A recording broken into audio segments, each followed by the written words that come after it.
Bonjour à toutes et à tous. Comme annoncé, je vais tenter de faire quelques épisodes de Histoire d'un peuple sur l'univers de Cross Maga. Ou Dofus. Ou Wakfu. Je sais pas comment on l'appelle en fait. Mais bon, ça risque d'être beaucoup plus complexe et bancal que prévu. Bienvenue dans l'Histoire d'un peuple, aujourd'hui on fait le listing.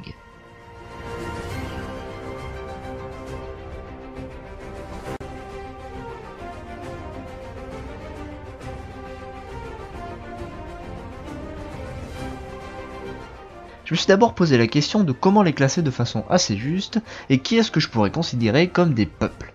Je suis finalement parti du principe que chaque classe du jeu correspondait à un peuple.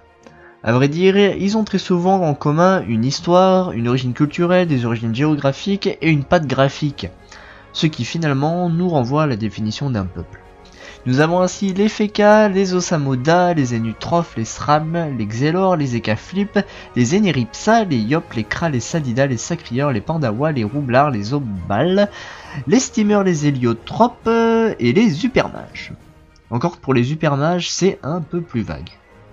Mais en y réfléchissant et en partant de ce principe, on pourrait aussi ajouter les Héliotropes, les Dragons, les Mechas, les Dieux et je ne sais quoi encore.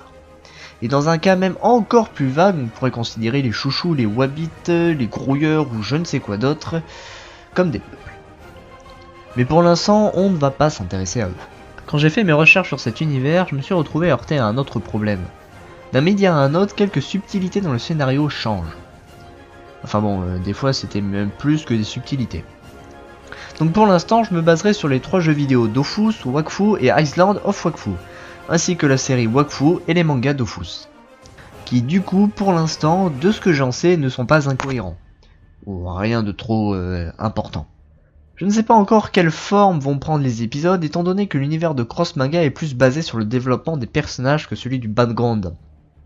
Ainsi, ça va m'être un peu difficile d'expliquer le scénario de tout un peuple, et j'ai peur de très rapidement me retrouver plutôt à raconter l'histoire de 2-3 têtes pensantes et de 2-3 têtes intéressantes du peuple, plutôt qu'à réellement raconter l'histoire du peuple. Bref, merci d'avoir écouté ce prologue, je vous laisse marquer en commentaire les peuples que vous voudriez que j'aborde.